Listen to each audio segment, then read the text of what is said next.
자, 오늘은 서블릿에 대해서 학습하도록 하겠습니다. 먼저 광수 생각입니다. 결혼을 하기 전에 그녀와 노래방을 갔을 때 그녀는 98점을 받았네요. 그러자 내가 했던 얘기가 있죠. 자기는 정말 못하는 게 없다니까 이런 식으로 표현을 했어요. 근데 결혼 후 집사람과 노래방에 갔습니다. 그녀는 98점을 받았습니다. 그랬더니 했던 얘기, 당신은 집에서 일 안 하고 맨날 노래만 하는 거야? 이렇게 이야기를 하죠. 예, 사람의 마음이 이렇게 간사한 겁니다. 광수 씨는 나는 아직도 그녀의 노래가 감미롭습니다 라는 얘기로 끝내고 있네요.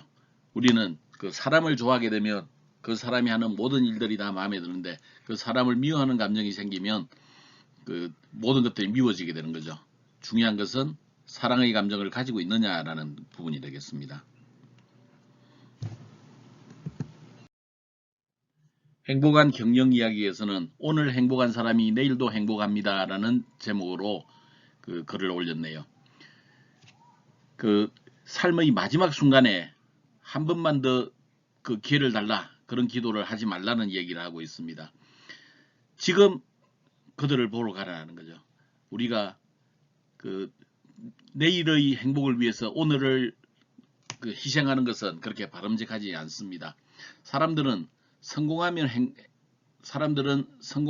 행복해질까라는 생각으로 현재를 희생합니다. 하지만 행복한 사람이 성공할 확률이 훨씬 높은 법입니다. 내일의 행복을 위해서 오늘을 희생할 필요는 없습니다. 오늘 행복한 사람이 내일도 행복해지는 법입니다.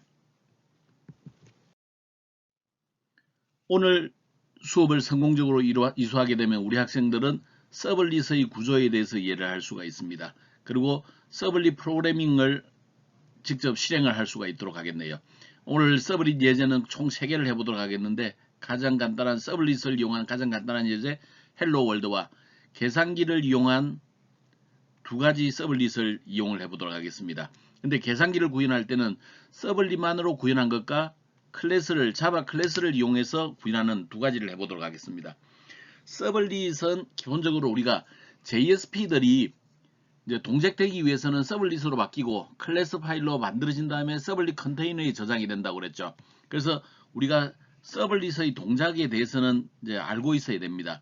하지만 평상시 우리 수업은 이 서블릿을 사용하지 않고 MVC 패턴을 이용해서 작업을 하게 될 겁니다. 그래서 서블릿은 오늘 딱 하루만 구현하고 내일부터는 서블릿을 이용하지 않을 겁니다. 그러나 오늘 서블릿이 어떤 형태로 동작되는지, 서블릿이 뭔지에 대한 개념만큼은 확실하게 정리를 하고 넘어갔으면 좋겠습니다.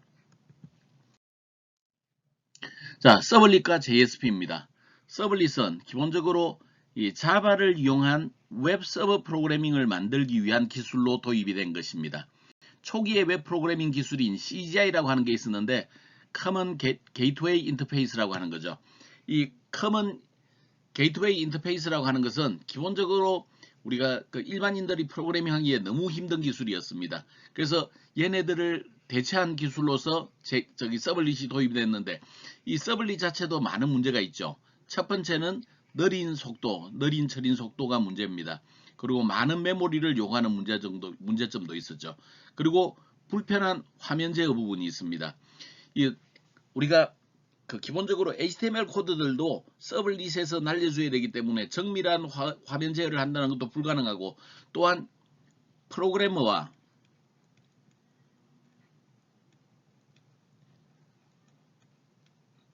디자이너 사이의 협업이 그렇게 용이하지 않은 방법입니다. 그래서 지금은 이런 서블릿을 별로 쓰지 않죠.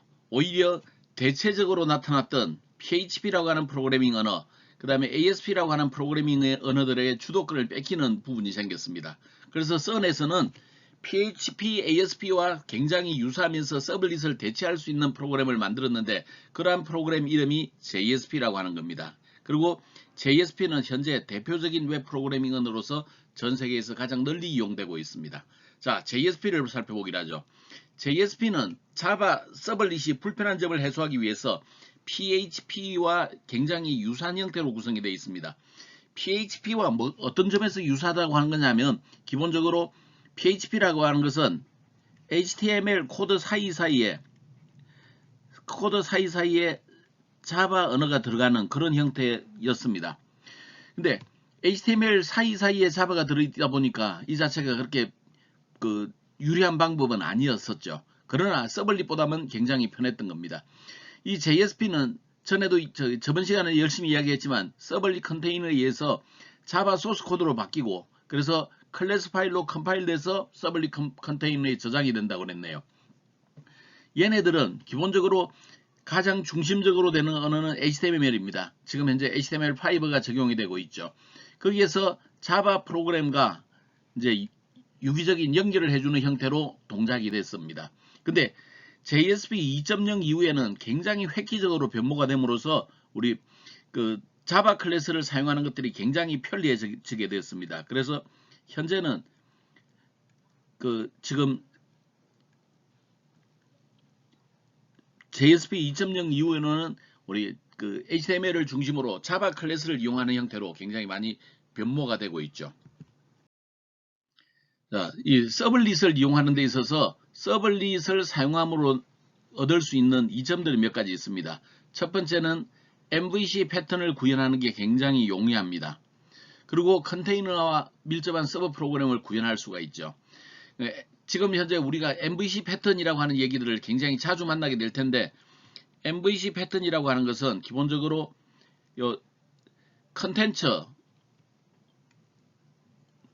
컨텐츠와 비즈니스 로직을 서로 분리를 해주는 그런 개념들입니다. 이렇게 함으로써 웹 디자이너, 개발자 사이의 협력 작업이 원활하게 해주는 것들이 MVC 패턴이라고 합니다. 이를 통해서 효과적으로 웹 애플리케이션을 설계할 수 있도록 만들어져 있죠. MVC 패턴을 간단하게 좀 보자면 MVC는 아래쪽에 보는 것처럼 모델, 뷰, 컨트롤러라고 하는 이런 세 가지 구성 요소로 존재합니다. 사용자가 웹 브라우저를 통해서 컨트롤러에게 요청하게 되면 컨트롤러는 모델로부터 자료를 가져오게 되는데 이 모델은 데이터베이스와 관련되어 있는 작업들을 처리를 해주게 됩니다. 그리고 컨트롤러에게 그 모델의 결과를 넘겨주게 되면 그 모델은 뷰에게 가서 화면에 나타날 방식을 결정을 해주게 되고 거기에 뷰를 통해서 나온 것들이 컨트롤러를 통해서 브라우저에게 다시 전달되는 그런 형태로 구성이 되어 있습니다. 그래서 MVC 패턴 중에서 뷰 영역은 디자이너가 처리를 하게 되겠고 컨트롤러 영역과 모델 영역은 개발자가 처리를 해줍니다. 그래서 개발자와 디자이너 사이에 업무 영역이 명확하게 구분됨으로써 협력 작업이 굉장히 원활하게 이루어질 수가 있습니다. 자, 서블릿을 사용하기 위해서는 서블릿 컨테이너가 굉장히 중요합니다. 서블릿 컨테이너는 서블릿을 실행을 하기도 하고 그 서블릿을 저장하기도 하는 그런 서버 소프트웨어에 해당이 됩니다. 기본적으로 이 서블릿 컨테이너는 JSP나 서블릿으로 만들어져 있는 웹 프로그램을 개발하고 실행하기 위한 환경에 해당이 됩니다. 보통 우리 아파치 톰캣에서 톰캣이 대표적인 서블릿 컨테이너 역할을 하게 되죠. 서블릿 컨테이너는 기본적으로 웹 서버 내부에 이렇게 존재를 하게 됩니다. 그래서 서블릿 내부에 존재함으로써 클라이언트가 웹 서버에 뭔가를 요청하게 되면 웹 서버는 그 요구사항을 서블릿 컨테이너에게 연결하게 됩니다. 그러면 서블릿 컨테이너 내부에서 서블릿 클래스, 자바 클래스 형태들을 실행을 하게 되고 리스판스를 웹 서버에 넘겨주게 되죠. 그러면 웹 서버는 다시 그 결과를 리스판스로 넘겨주게 되고 최종적으로 HTTP 형태의 리스판스를 클라이언트에 보내주는 그런 형태로 구성이 되어 있습니다. 지금 여기에서 우리 중요한 것은 웹 서버 내부에 동작하는 서버 소프트웨어다. 이런 것들이 가장 중요한 개념이라고 볼 수가 있겠네요. 자, 서블릿과 서블릿 컨테이너 그 내용을 구분하기 위해서 웹 서버와 서블릿 컨테이너를 한번 비교해 보기로 하죠. 웹 서버는 기본적으로 웹 서비스를 제공해주는 서버 소프트웨어입니다. 거기에 비해서 서블릿 컨테이너는 서블릿으로 개발된 자바 프로그램을 실행하고 처리해주는 서버 기반의 소프트웨어입니다. 그래서 웹 서버 내부에 존재하는 게 서블릿 컨테이너죠. 처리해줄 수 있는 컨텐츠는 웹 서버는 HTML, CSS, 자바스크립트, 이미지 이런 파일들을 처리할 수 있습니다. 거기에 비해서 서블릿 컨테이너는 서블릿으로 구성이 돼서 만들어진 클래스 파일이죠. 이 클래스 파일들은 확장자가 클래스라고 그랬네요. 무엇점 클래스 형태로 존재를 하게 될 겁니다. 실행하는 방법은 기본적으로 웹서버는 URL의 요청에 의해서 실행이 됩니다. 그리고 URL이 요청이 일어날 때마다 매번 디스크에서 읽어서 처리를 해주게 되겠죠. 거기에 비해서 서블릿 컨테이너는 서블릿 정보에 따라서 서버에 매핑된 URL 정보에 따라서 실행을 하게 됩니다. 즉 서버 내부에서 얘를 호출하는 과정이 한 번 더 있죠. 그리고 컨테이너에 적재된 상태에서 처리가 됩니다. 웹서버는 자체적으로 JSP를 처리할 수가 없습니다. 왜냐하면 JSP는 기본적으로 텍스트 문서로 구성이 되어 있기 때문에 이 웹서버는 오로지 HTML들만 처리를 해줄 수가 있죠. 그래서 JSP를 실행하기 위해서 웹서버는 혼자서 처리할 수 없으니 서블릿 컨테이너로 자료 처리를 넘겨주게 됩니다. 그리고 서블릿 컨테이너에서는 JSP 자체를 처리할 수가 있습니다. 물론 JSP 자체로 처리하는 것은 아니죠. JSP를 서블릿으로 변경하고 컴파일해서 클래스 파일로 존재하는 상태에서 처리를 해주게 됩니다. 특징을 보자면 웹서버는 기본적으로 웹 서비스 제공을 위해서 다양한 설정을 제공하고 있습니다. 그래서 기본적으로 웹 환경에서 이제 우리가 서비스를 한다면 웹서버가 반드시 필요합니다. 하지만 서블릿 컨테이너는 컨테이너에 따라서 기본적인 웹서버 기능을 내장하고 있습니다.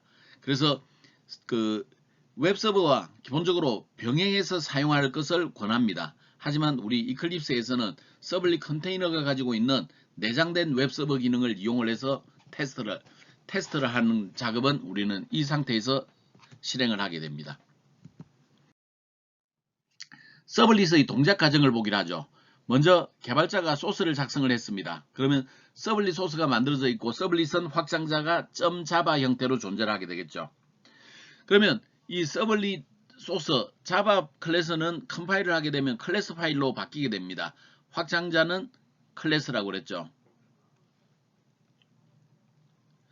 이 클래스 파일들은 기본적으로 이제 그 서블릿 컨테이너 내부에 위치하게 됩니다. 그 과정을 보통 우리 서블릿 컨테이너의 등록이라고 이야기를 하죠. 그 다음에 클라이언트로부터 리퀘스트 요청이 들어오게 되면 이 서블릿이 실행이 됩니다. 필요하다면 데이터베이스와 연동해서 작업이 이루어지게 되겠죠. 그 다음에 그 결과들을 우리가 이제 응답으로 보내게 됩니다. 필요하다면 서블릿 내부에서 메서드들이 이제 처리되는 과정에서 메서드들이 실행이 될 수도 있습니다. 최종적인 응답은 HTML 형식으로 보내져야만 되겠죠. 자, 서블릿의 동작 생명 주기를 한번 살펴보도록 하죠. 자, 컨테이너에서 기본적으로 이제 서블릿 클래스를 로딩을 하게 되면 여기에 이제 mySublit.class라고 하는 형태로 만들어져 있을 겁니다. 자, 클래스는 뭘 하는 거다? 객체를 만들어주는 거죠. 그래서 클래스를 이용해서 객체를 생성을 해주게 됩니다. 그래서 요청이 있으면 클래스를 이용해서 서블릿 인스턴스를 만들어주게 됩니다. 그러면 서블릿 클래스를 이용해서 인스턴스가 만들어졌죠. 인스턴스가 실행이 되기 위해서는 서블릿 컨테이너에서 init이라고 하는 메서드가 실행이 됩니다. init은 서블릿 클래스에서 단 한 번만 실행이 되고 초기화 작업을 수행하는 역할을 합니다.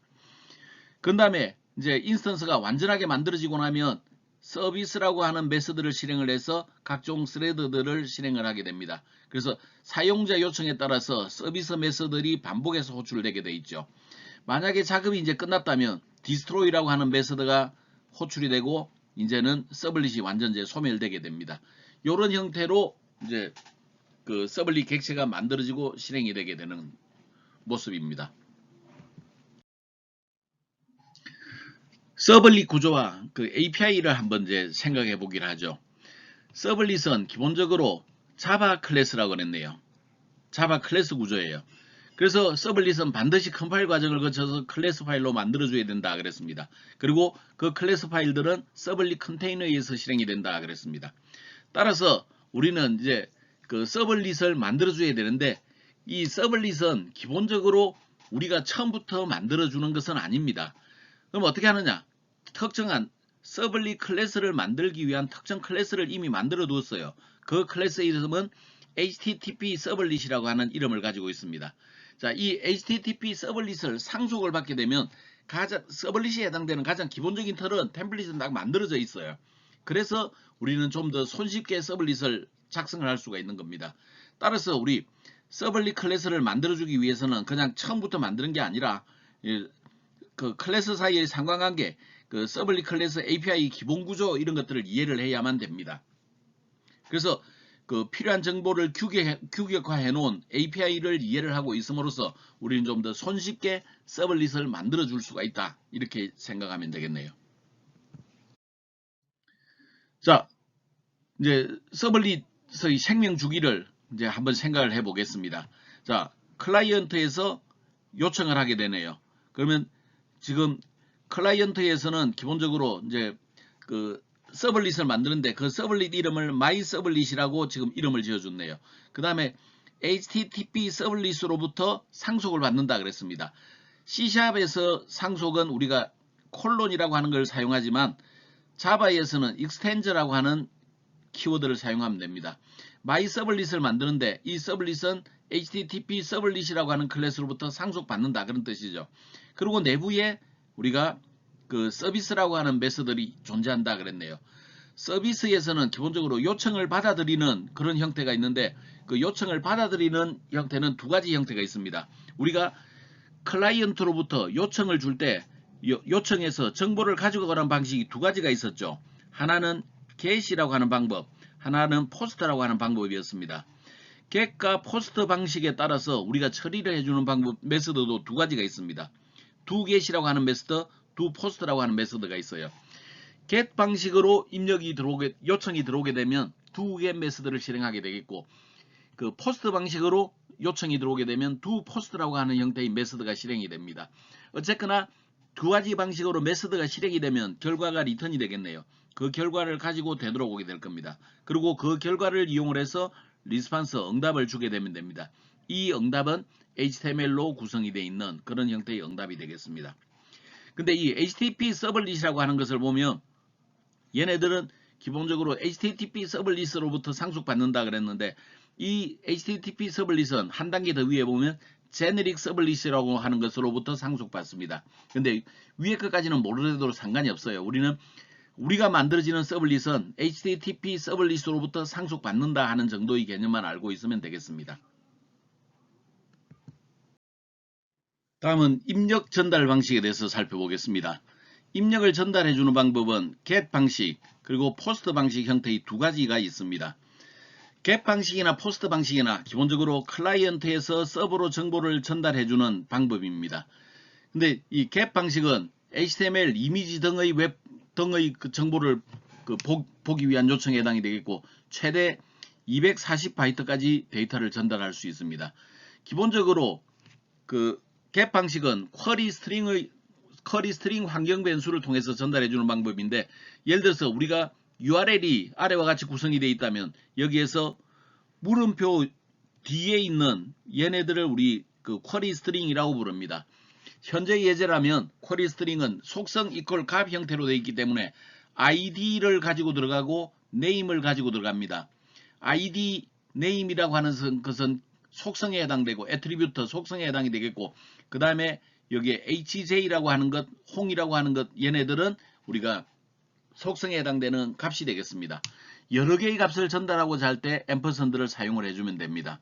그래서 이런 형태로 가져가는 방법인데 여기에는 URL에 기본적으로 정보가 노출되고 있습니다. 그래서 보안에 문제가 발생하기 때문에 이 get 방식은 그렇게 아주 권장하는 방식은 아닙니다.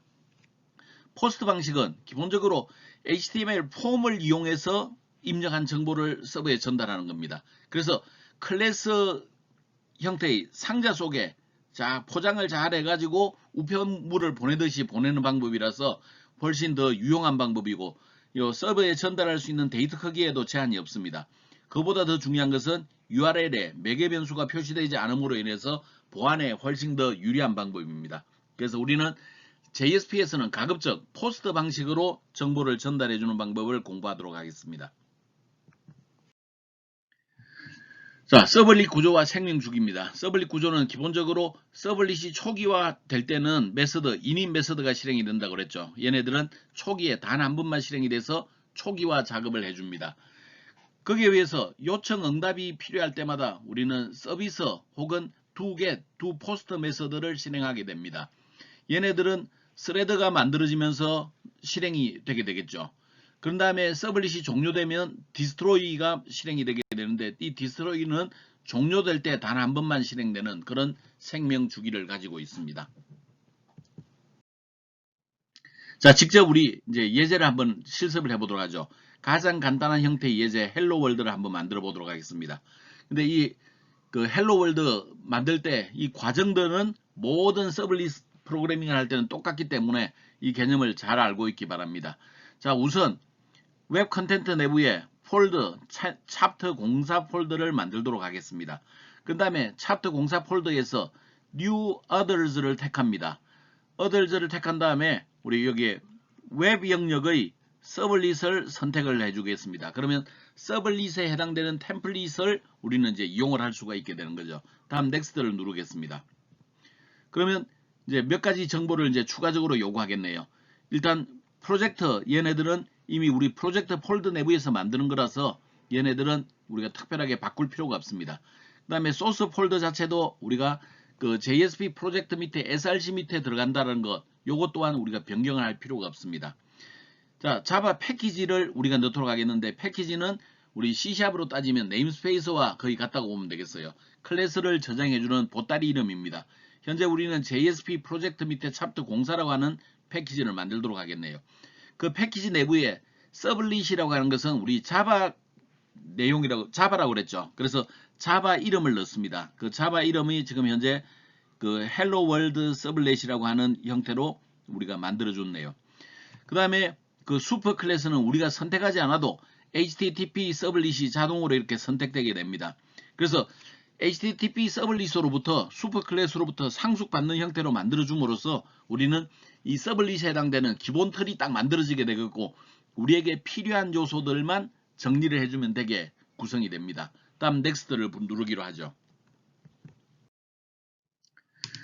그 다음에 그 이제 다음 단계에서는 몇 가지 추가적인 정보를 하는데 여기 네임은 헬로 월드 서블릿 앞 페이지에서 지정한 이름이 그대로 나오죠. 그 다음에 디스크립션이라고 하는 게 나옵니다. 이 디스크립션은 설명에 해당되는 건데 소스 코드에서 처음 만드는 서블릿 이 정보들이 디스크립션에 명기를 해두게 되면 우리 저기 소스 코드에서 저 내용도 찾아볼 수가 있을 겁니다. 그 다음에 뭐 다른 것들은 건들 필요가 없이 넥스트를 누르겠습니다. 그 다음에 그 생성자를 만들 거냐 하는 부분인데 우리는 지금 현재 우리 서블릿은 생성자가 필요 없습니다. 그래서 여기 체크를 없애주도록 하죠. 또한 우리가 이제 그 필요한 정보들을 우리가 이제 선택을 해줘야 되는데 우리는 서비스를 하거나 아니면 두 겟을 하거나 두 포스트를 하거나 그런 것들을 한다고 그랬죠. 지금 현재 겟 방법에 해당되는 것, 포스트 방법에 해당되는 입력을 처리하기 위한 두 겟, 두 포스트 두 개만 체크를 해주겠습니다. 서비스도 체크하지 않습니다. 그 다음에 피니시를 누르도록 하겠습니다. 그러면 이와 같은 형태의 서블릿이 딱 만들어져 있습니다. 걔네들을 보기 위해서는 프로젝트 익스플로러에서 프로젝트 탐색기에서 자바 리소스를 뒤져보면 SRC가 있을 거고 SRC 밑에 보면 JSP 프로젝트 챕터 공사 밑에 현재 우리 서블릿이 만들어진 걸 볼 수가 있을 겁니다. 그래서 hello world sublit.java라고 하는 파일이 만들어져 있죠. 그리고 오른쪽 영역에도 보면 우리가 하나도 코드를 입력하지 않았지만 기본적으로 몇 가지 코드들이 기본형이 만들어진 걸 볼 수가 있습니다. 첫 번째는 패키지 이름이 지정이 되어 있네요. 이 클래스가 속해 있는 패키지 이름입니다. JSP 프로젝트.chapter 공사라고 하는 패키지 안에 얘가 존재하겠네요. 그 다음에 임포트 구문들이 몇 가지가 있습니다. 여기에 더하기를 펼치면 임포트 구문들이 이제 펼쳐지게 되는데 여기 임포트라고 하는 것은 우리 C# 프로그램에서는 using 구문과 같다고 보면 됩니다. 다른 그 미리 사람들이 개발해 놓은 클래스들을 이용할 수 있는 그런 것들이 이제 임포트 구문이 되겠습니다. 그 다음에 그 여기 add web 서블릿이라고 하는 키워드가 있는데 이것은 서블릿을 그 웹에서 사용할 서블릿이다라는 것을 지정을 해주게 됩니다. 그리고 디스크립션에서 보면 아까 전에 우리가 지정했던 처음 만드는 서블릿이라고 하는 게 들어있죠. 그 다음에 URL 패턴즈 여기에는 내가 이 서블릿에 접속하기 위한 주소들이 들어있습니다. 그 다음에 이제 퍼블릭 클래스 형태로 우리 서블릿이 만들어지죠. 서블릿 이름은 헬로 월드 서블릿입니다. 익스텐저 뭐라고요? 네, 그렇죠. 상속. HTTP 서블릿을 이용을 해서 헬로 월드 서블릿을 만들었다라는 것을 지정을 해주고 있네요. 그 다음에 여기에 이 서블릿의 ID 값이 들어 있습니다. 이 ID 값은 우리가 건들 필요는 없어요. 자동으로 부여되는 ID입니다. 자, 아래쪽에 봤더니 메서드가 두 개가 포함이 되어 있네요. 하나는 do get 메서드, 또 다른 하나는 do post 메서드 이런 겁니다. do get은 뭐라는 거라고요? get 방식의 입력으로 들어왔을 때 처리해 주는 것. 그 do post는 post 방식으로 입력이 들어왔을 때 처리해 주는 겁니다. 인수로서는 각각 request와 request response가 있네요. request response가 있어요. 얘네들은 우리가 그 서버로부터 들어온 입력에 대한 거, 그 웹서버로 출력을 내보내주는 것, 이런 것들이 이제 그 여기에 있는 request response입니다. 이런 것들은 우리 내장객체라고 부르는데, 내장객체는 차후에 다시 우리가 알아보기로 하죠. 현재는 그 포스트 방식으로 입력이 들어오면 do get 메서드를 호출함으로써 사실은 모든 실행을 여기다 위임을 해주는 걸로 되어 있네요. 그리고 여기에 들어있는 것은 지금 현재 그 get write를 통해서 그냥 출력을 해주는 겁니다. 그리고 append는 뒤쪽에 추가를 하는 거죠. response는 우리 그 내장객체 response입니다. response에 get write 생성자를 호출하면 우리 출력을 할 수 있는 게 나옵니다. 거기다 append를 통해서 우리 서버드 s를 붙이고, 또 append를 통해서 request에 따르는 get context들을 출력하고 이런 것들이 들어와 있습니다. 현재 우리는 이 줄을 다른 코드로 대체를 할 겁니다. 그 다음에 do get을 호출하는 얘도 다른 코드로 대체를 해줄 거예요. 자, 그 우리가 작업을 하다 보면 잠깐 빠져나왔다든지 그럴 때 이런 오류가 발생할 수 있어요. 우리가 코드를 전혀 바꾸지도 않았음에도 불구하고 여기에 그 빨간 X가 나오는 그런 경우를 볼 수가 있습니다. 이런 오류가 나타나게 되면 사실은 코드를 바꾸지도 않았는데 이런 오류가 나타날 경우에는 빨간색 X는 오류, 노란색의 느낌표는 경고입니다. 경고는 있더라도 실행하는데 문제가 없지만 그 X는 오류를 뜻합니다. 이런 경우에는 서블릿 API가 자바 빌드 경로 내에 설정되어 있지 않아서 이런 오류가 발생하게 됩니다. 이런 오류가 발생할 때 우리가 조치 방법도 알아야 되겠네요. 그 조치해 줄 때는 JSP 프로젝트 익스플로러에서 JSP 프로젝트를 택하고 거기에서 오른 마우스 프로퍼티즈 속성을 택합니다. 속성을 택한 다음에 여기에 그 add 자바 빌드 패스를 택하고 그 다음에 라이브러리 탭을 택해 줍니다. 그 다음에 add 라이브러리를 선택하게 되죠. add 라이브러리를 택하게 되면 이렇게 서버 런타임이 보이게 될 겁니다. 서버 런타임에 여기 원래는 이렇게 아파치 톰캣 버전 7.0이 들어있어야만 됩니다. 근데 얘가 제대로 안 돼 있을 경우에 그런 문제가 발생할 수가 있죠. 자, 이제 그 헬로 월드 서블릿에 제공되어 있는 소스 코드를 다시 한번 확인해 보겠습니다. 먼저 얘는 패키지 이름입니다. 우리가 생성할 때 이미 지정했던 거죠. 요만큼은 임포트입니다. 기존 클래스를 사용하기 위한 것입니다.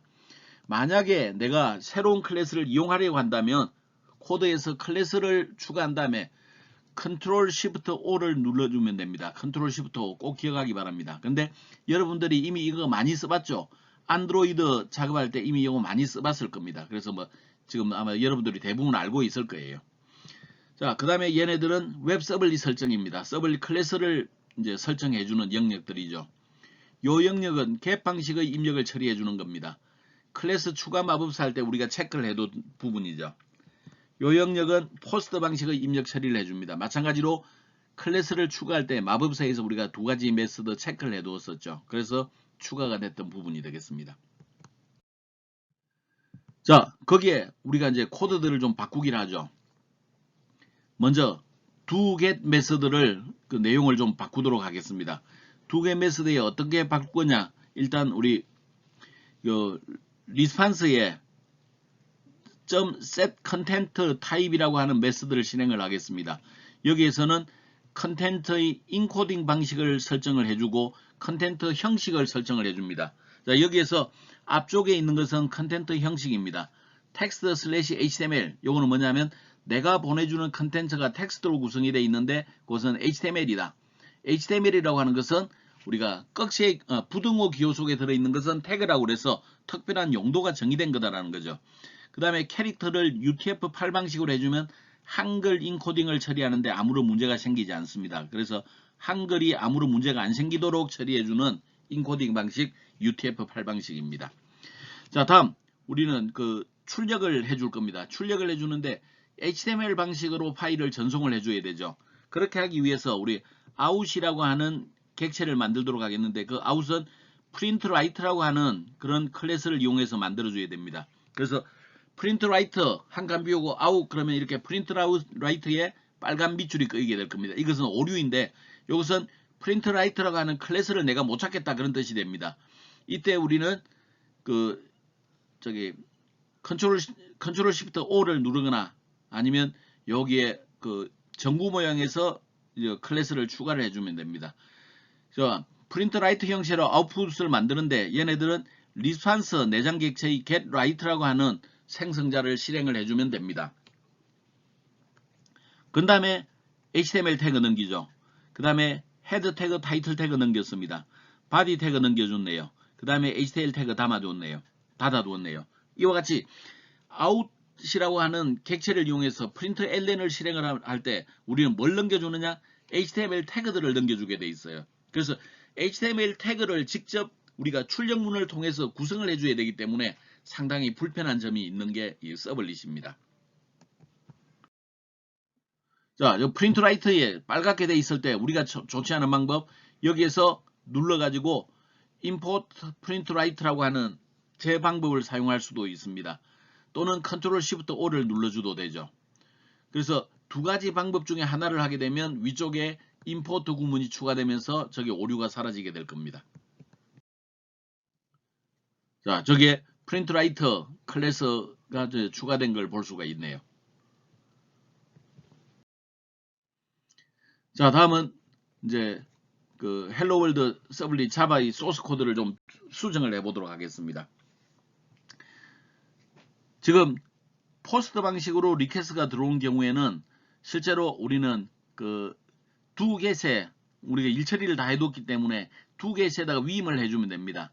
그래서 여기에 두 개 방식으로 우리가 포워딩을 해주기만 하면 사실은 끝납니다. 그래서 요 위에 저 주석 처리만 살짝 좀 바꿔주기로 하죠.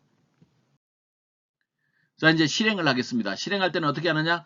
우리 서블릿 소스가 있는 곳에서 오른 마우스를 누르고 run as run on server 하면 됩니다. 그러면 중간에 이렇게 hello world라고 글자가 나타나게 되면 정상적으로 실행이 되는 모습이다. 그렇게 이해하면 알 수 있겠네요. 자, 두 개 메서드, 두 포스트 메서드 얘네들을 서블릿에서는 굉장히 중요한데 얘네들을 좀 살펴보기로 하죠. 두 개, 두 포스트. 얘네들은 기본적으로 그 괄호 속에 인수로서 HTTP 서블릿 리퀘스트, HTTP 서블릿 리스판스라고 하는 객체를 매개 변수로 가지고 있습니다. 그게 HTTP 서블릿 리퀘스트는 소문자 리퀘스트라고 하는 객체로 만들어지게 되고 HTTP 서블릿 리스판스는 소문자 리스판스 형태로 매개 변수로 만들어지게 됩니다. 얘네들은 서블릿 그리고 클라이언트는 사실은 우리 웹 브라우저죠. 웹 브라우저 사이를 연결해주는 굉장히 중요한 객체입니다. HTTP 서블릿 리퀘스트는 클라이언트, 웹 브라우저로부터 서버까지 전달되는 정보를 처리하기 위한 것. HTTP 서블릿 리스판스는 클라이언트에게 응답을 처리해주는 기능, 이런 형태로 가지고 있습니다. 두 겟을 봤더니 리퀘스트, 리스판스가 들어있다고 그랬죠. 두 포스트도 리퀘스트, 리스판스가 들어있습니다. 이 리퀘스트는 내가 어떤 방식으로 자료를 전달해 주는지 전달된 정보들을 처리해 줄 수 있는 것, 리스판스는 응답을 처리해 주기 위한 것, 이렇게 구분이 됩니다. 자, HTTP 서블릿 클래스들을 다시 한번 좀 살펴보기로 하죠. 만약에 우리가 웹 클라이언트로부터 리퀘스트가 들어온다고 가정을 해보기로 하죠. 이 리퀘스트들은 실제적으로 우리 웹 컴포넌트, 아마도 일반적으로 지금 현재는 우리가 이제 서블릿이죠. 서블릿 클래스들이 되겠습니다. 서블릿 클래스에게 전달해 줘야 돼요.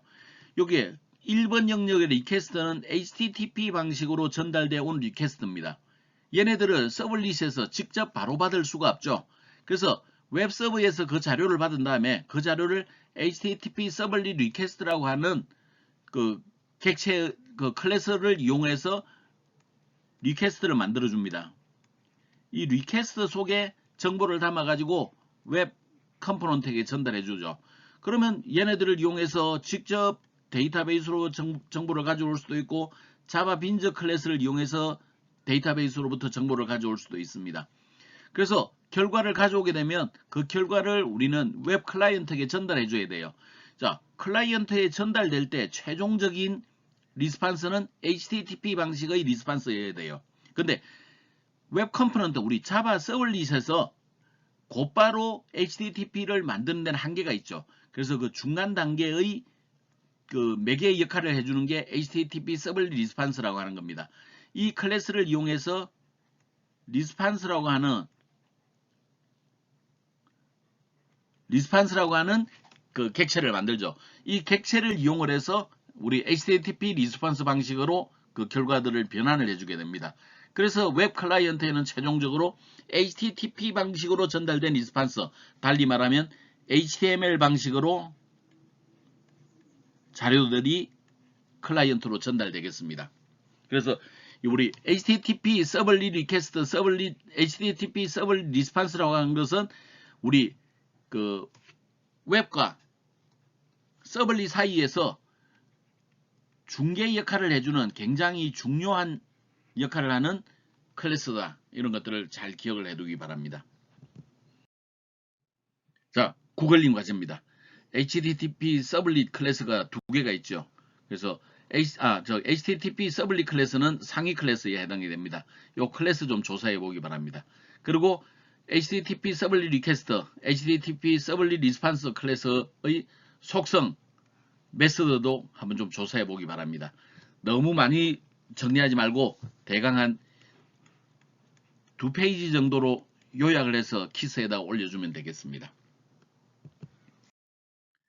자, 이제 지금까지 우리 서블릿에 해당되는 가장 기본적인 개념들은 다 이제 학습을 했네요.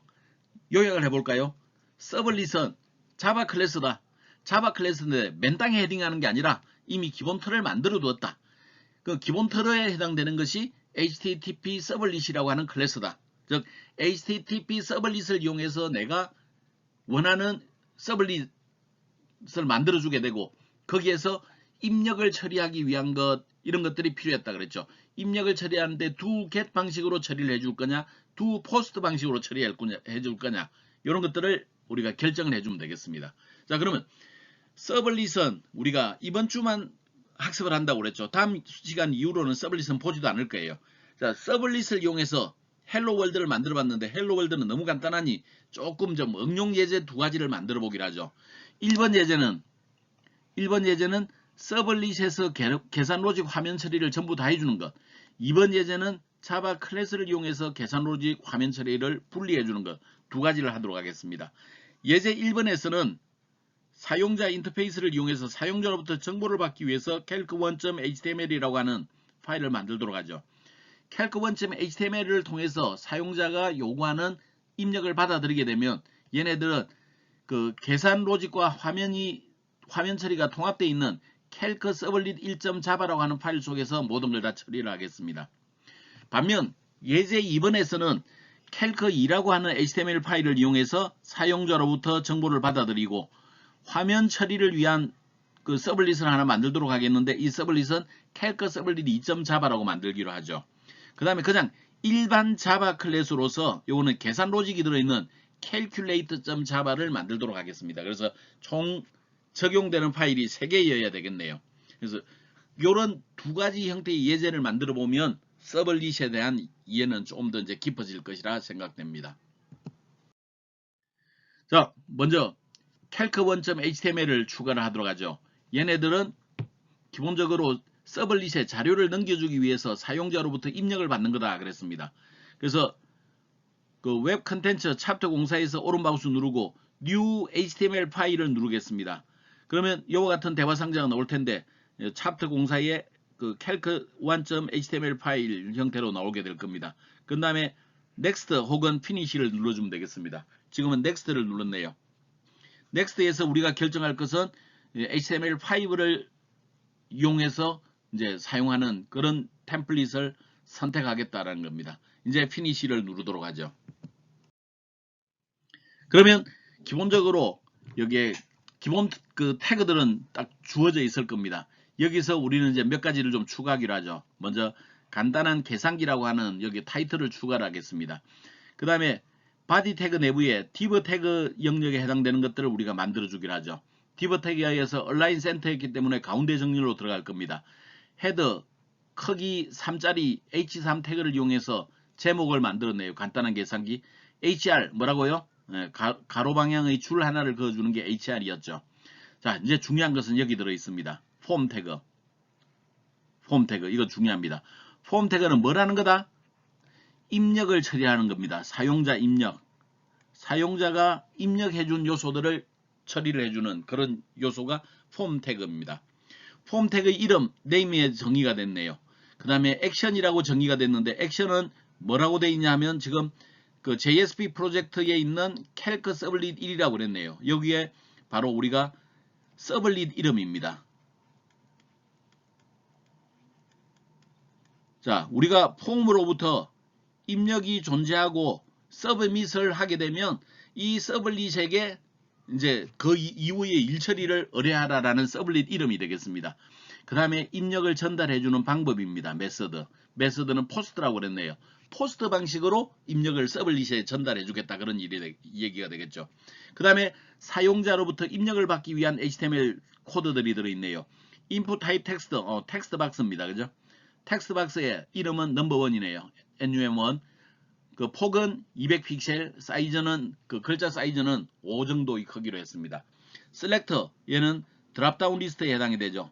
드랍다운 리스트의 그 오퍼레이터를 그 이름은 오퍼레이터로 되어 있고 옵션은 더하기 빼기 곱하기 나누기 형태로 옵션들을 설정을 해줬네요. 그리고 더하기를 기본값으로 설정을 해줬습니다. 그 다음에 input type text 그러면 이거는 텍스트 박스에 해당이 되는 겁니다. 넘버 2에 해당이 되네요. 그 다음에 input 서브밋, 타입 서브밋 그러면 여기는 버튼에 해당이 됩니다. 버튼에 해당되는데 이 그 서브밋을 누르게 되면 요쪽 이 서블릿 JSP 프로젝트에 들어있는 서블릿 1 서블릿을 호출함으로써 calc 서블릿 1 서블릿을 호출함으로써 이제 그 서버에게 이제 작업을 의뢰하게 될 겁니다. 그 다음에 인풋에 그 타입을 리셋을 해주면 이것 또한 버튼입니다. 취소 버튼에 해당이 되죠.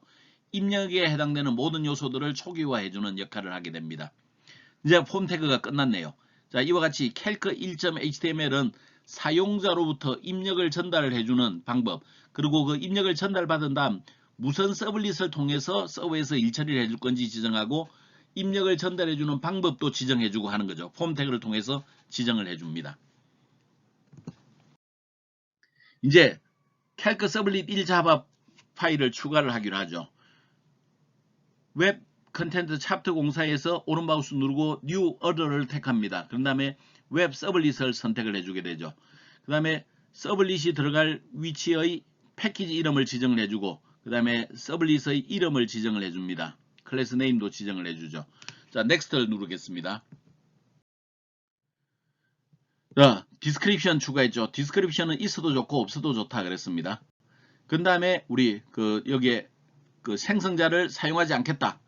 두 겟과 두 포스트를 사용하겠다. 여기까지 체크를 해준다 그랬네요. 그 다음에 피니시를 누릅니다. 그러면 이같이 요 위치에 calc 서블릿 1.java라고 하는 파일이 만들어진 걸 볼 수 있고 우리 템플릿에서 제공해주는 기본적인 코드들이 이같이 제시가 되어 있을 겁니다. 여기에서 우리가 해야 되는 것은 뭐냐?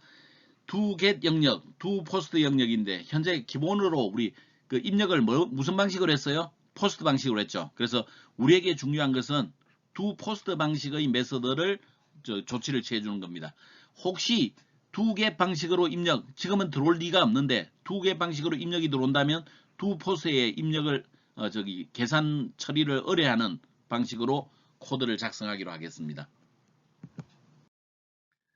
자, 그래서 두 개 방식으로 들어오게 되면 요 기존에 있던 파일들은 우리 추석 처리를 하게 되고 두 포스트 방식의 이제 의뢰를 처리를 하도록 하겠습니다. 그래서 두 포스트 방식으로 포워딩 하기로 하죠. 다음은 포스트 요청에 의한 포스트 요청을 처리하기 위한 메소드입니다. 사실은 우리 두 개 방법으로 혹시 들어오더라도 모든 요청을 두 포스트에 처리하게 돼 있죠. 기존에 있었던 내용을 지우고 우리는 이제 실제 작업에 필요한 내용으로 바꾸도록 하겠습니다. 먼저 입력을 받을 넘버 1, 넘버 2 그리고 스트링 OP를 선언하기로 하죠. 연산자에 해당됩니다. 그리고 결과를 저장할 리절트도 선언을 해두었네요. 다음 response.set 컨텐트 타입을 통해서 우리가 전달해 줄 그 컨텐트 종류는 text/html이다. 그 다음에 캐릭터 셋은 UTF-8 방식으로 저장함으로써 한글이 깨지지 않도록 하겠다라고 지정을 했네요. 그 다음에 출력 스트림을 확보했습니다. 출력 스트림은 out이라고 하는 형태로 만들도록 하겠는데 printWrite라고 하는 클래스를 이용해서 만들게 되죠. 실제로 할 일은 response라고 하는 객체에서 getWrite 생성자를 실행함으로써 out을 만들 수 있습니다. 처음에 printWrite를 넣게 되면 얘가 빨간 밑줄, 오류가 생길 텐데 Ctrl Shift O를 이용을 하면 그 printWrite에 해당되는 클래스를 추가함으로써 오류를 줄여줄 수 있습니다. 자, 다음은 계산에 들어가기로 하죠. 계산에 들어가기 전에 우리가 HTML 폼으로부터 전달되어 있는 값을 가져와야 됩니다. 값을 가져올 때 사용하는 게 request라고 하는 내장 객체를 이용합니다. request에서 getParameter라고 하는 메서드를 실행하게 되면 입력 요소로 전달되어 있는 파라미터를 알아내게 되는데 여기에 파라미터 이름을 지정하면 됩니다. 요 이름은 어디에서 확인해야 된다? 우리 입력에 해당되는 HTML에 들어있는 이름으로 지정해주면 확인하면 되겠습니다. HTML에서 첫 번째 텍스트 박스는 넘버1이라고 지정을 해두었어요. 자, 우리가 request로부터 getParameter로 읽어드린 것들은 기본적으로 글자로 입력이 됩니다. 글자는 계산을 할 수가 없죠. 그래서 숫자로 바꿔야 되는데 숫자로 바꾸는 과정이 integer.parseInt라고 하는 메서드 실행하면 됩니다. 같은 방식으로 넘버2를 가져와서 그 넘버2라고 하는 그 내부 변수에다 저장을 하기로 하죠. 같은 방법으로 오퍼레이터도 가져오겠습니다. request로부터 getParameter 오퍼레이터라고 하는 이름. 자, 이 이름도 HTML에 지정이 되어 있는 이름이죠. 넘버2도 HTML에 지정이 되어 있는 이름들입니다. 그 내용을 잘 이해하기 바랍니다.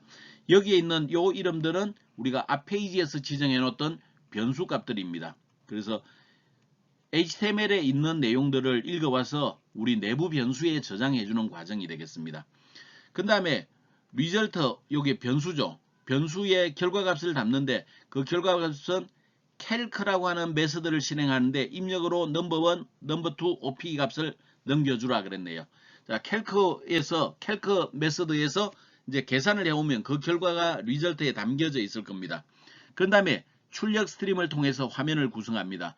out.println 이용하면 우리 출력을 할 수 있다고 그랬죠. HTML 태그 날리고 헤드 태그 날리고 타이틀 태그 날렸습니다.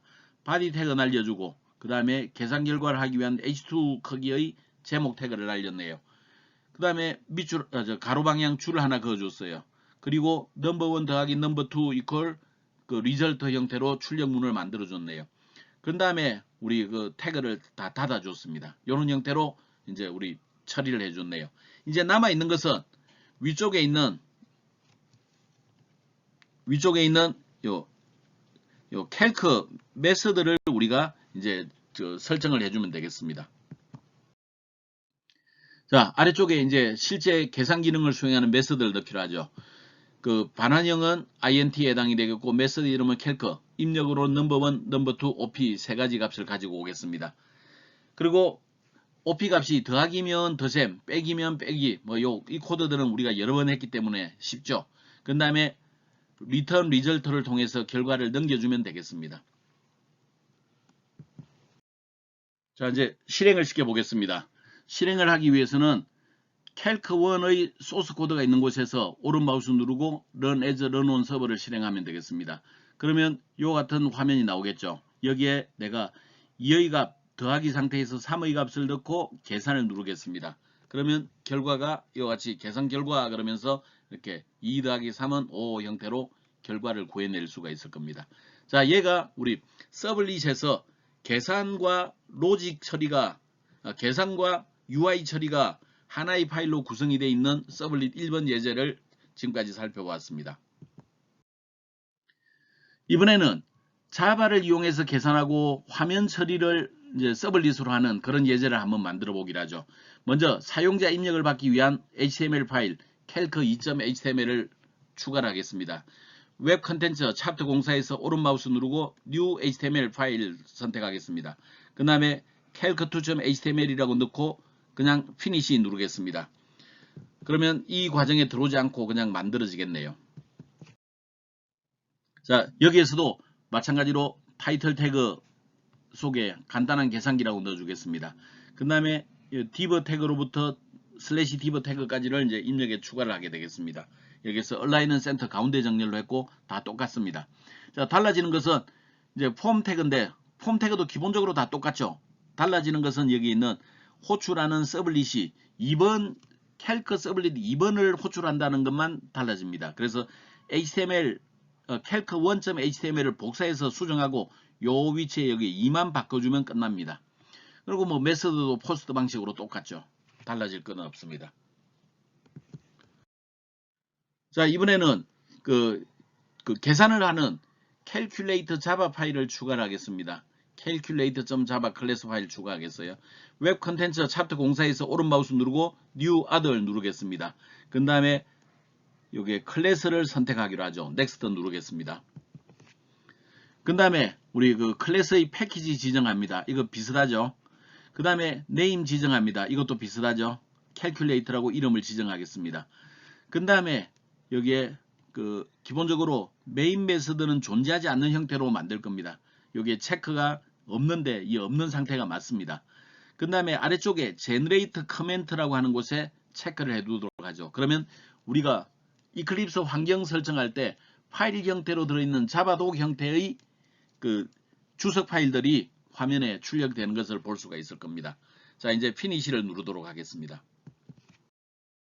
그러면 이렇게 중간에 그 JSP project.java 공사 패키지 안에 calculate.java가 만들어졌을 겁니다. 그리고 여기는 원래 닫혀 있겠지만 펼쳐보게 되면 우리가 이제 파일 이름, 파일의 작성 날짜, 그 다음에 설명 따위를 입력할 수 있는 게 나옵니다. 그 다음에 패키지 번호가 나오고 자바 클래스의 시작과 끝까지를 딱 만들어 두게 되죠. 여기에서 우리는 이제 그 자바 클래스 내부의 코드들을 이제 기술해 주면 되겠습니다. 계산기를 만드는 그런 코드들이라 그 내용이 별로 어렵지는 않습니다. 이제 퍼블릭 클래스 캘큘레이터 내부에 소스 코드를 입력하도록 하겠습니다. 소스 코드를 입력할 때 우리는 그 첫 번째 해야 될 일들은 그 결과를 저장할 변수를 설정해 주는 거죠. 그 다음에 생성자 내부에서 모든 작업을 다 처리를 해 놓겠습니다. 퍼블릭 캘큘레이터에서 넘버 1, 넘버 2 그리고 오퍼레이터 값을 받아들이기로 하겠습니다. 그 다음에 계산 루틴은 다 똑같죠. 그래서 오퍼레이터에 따라서 더하기, 빼기, 곱하기, 나누기를 계산을 해서 리절트 값을 만들어 두면 되겠습니다. 다음 이어서 결과를 리턴하는 메서드를 하나 저장하기로 하죠. 그 반환형은 인테저고 get result라고 하는 메서드를 실행하게 되면 리절트에 저장이 되어 있는 값을 리턴해 주는 형태로 결과를 가져가도록 하겠습니다. 캘큘레이터는 이와 같이 간단하게 그 계산만 하는 루틴 생성자에서 계산을 처리하도록 그렇게 만들어 두었네요. 자, 이제 calc 서블릿 2.java를 추가를 하겠습니다. 같은 방식으로 웹 컨텐츠 챕터 공사에서 오른 마우스 누르고 New Other 누르겠습니다. 그 다음에 여기에 웹의 서블릿을 선택을 하고 Next 누르죠. 자, 패키지 지정합니다. 패키지는 JSP 프로젝트 챕터 공사라고 하겠습니다. 클래스 이름 지정합니다. calc 서블릿 2번이라고 넣도록 하죠. 뭐 아래에 있는 것은 우리가 상속받는 거 지정하지 않아도 되죠. Next 누르겠습니다. 디스크립션 사실은 있어도 되고 없어도 되는 거지만 디스크립션 추가를 했습니다. 그 다음에 우리 생성자는 이용하지 않겠다. 그 다음에 do post, do get 두 가지의 기본적인 메서드를 활용하겠다라고 선택을 해줬습니다. 그 다음에 피니시를 누르도록 하죠. 그러면 그 생성되어 있는 그 프로젝트 익스플로러를 통해서 우리 생성되어 있는 그 서블리 파일이 있음을 확인할 수가 있습니다. 그리고 가장 기본적인 요소들은 만들어져 있다고 그랬죠. 현재 우리는 두 포스트 파일을 주로 한다고 그랬기 때문에 여기에 우리가 코드를 추가할 겁니다. 그리고 두 개선, 두 포스트에다가 포딩을 해줌으로써 우리가 똑같은 결과를 얻어낼 수 있도록 하겠네요. 기본적으로 현재 우리 그 자료는 두 get 방식으로 입력되는 경우는 없긴 합니다. 자, 두 get입니다. 두 get은 두 포스트에 포딩함으로써 그냥 모든 걸 끝내주면 됩니다. 다음은 두 포스트 방식입니다. 두 포스트 방식은 포스트 방식으로 입력이 되어 있는 경우에 우리가 조치를 취해주는 방법이죠.